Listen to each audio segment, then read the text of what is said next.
One of the things I'm most interested in talking to you about is trying to figure myself out a little bit. And I'm like, where do you think that has come from? Because it's not how I was raised. This is the Deep Dive with Adam Roa. I feel as if part of the reason why I share as openly as I do is because I felt so closed off and held back and repressed growing up. I felt like I couldn't really express my emotions safely in our house.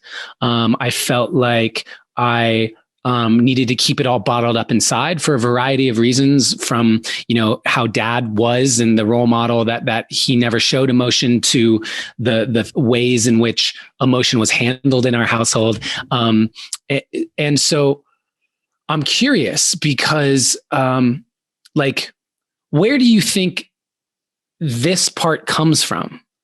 One of the things I'm most interested in talking to you about is trying to figure myself out a little bit. And I'm like, where do you think that has come from? Because it's not how I was raised. It's not the household that I grew up in. And yet the level at which I share super openly and vulnerably now, people might assume that that's kind of the relationship that we all had. And maybe you can speak to it. It really wasn't. No, definitely not. I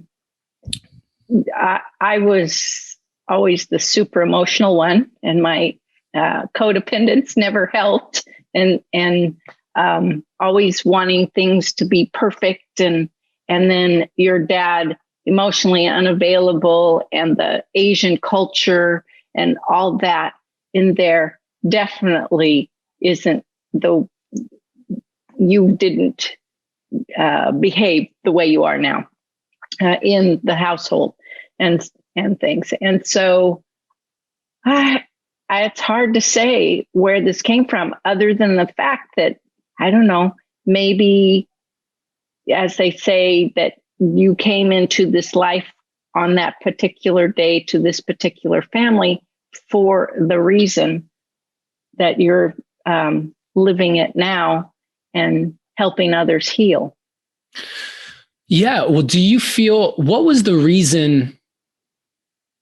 Would you describe, let's get real now. Would you describe our family, like your and my dynamic, or my dynamic with dad, looking back on it now, would you describe it as healthy?